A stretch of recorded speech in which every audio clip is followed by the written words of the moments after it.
Welcome to Bry the Bike Guy Show. Sorry it's been a while, you guys. Trying to get back to it. I was working on this one the other day.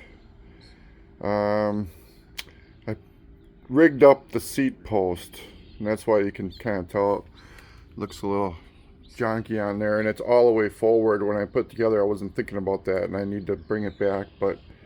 And the tires won't hold air, but that's an old Schwinn.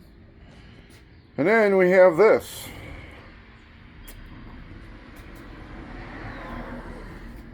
I had 4 broken spokes, guys. And I had an old Schwinn rim.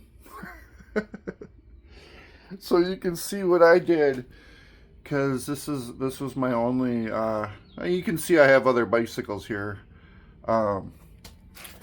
But I wanted to get the e-bike to go. I also have this one available. That's a 78 Schwinn Varsity. It's even got the working generator on there. But anyways, finally got the spokes from Funhang. When I got home from work last night, they sent me this little spoke wrench. I already have 2 of them, but I'm going to use this for their spokes. And here is a pack of the nuts. So they said the long ones go on the freewheel side.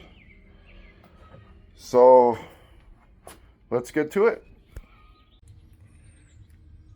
Well, I ran into my first problem. The email said that there were going to be 2 different size spokes. And the long ones go on the freewheel side, which is where all my spokes are broke. There were 2 bags of spokes. And one was numbered 912 and one was number 812. So I figured the bigger number was going to be the longer number. And started pulling them out. I had one in, I didn't screw it down yet, but then I thought, I'm just going to check and make sure. And sure enough, it's just a little bit, but it is longer, the shorter number. So I don't know if they wrote it wrong when they sent it to me. But make sure you guys double check everything you're doing and what people are writing down, because they just had it written on the masking tape here. I got these set aside. These are the small ones. And I'm just going to write on the big, small, and large when I'm done here. And then I'm going to take away the small one. And make sure that goes down here. Well, I got it all back together.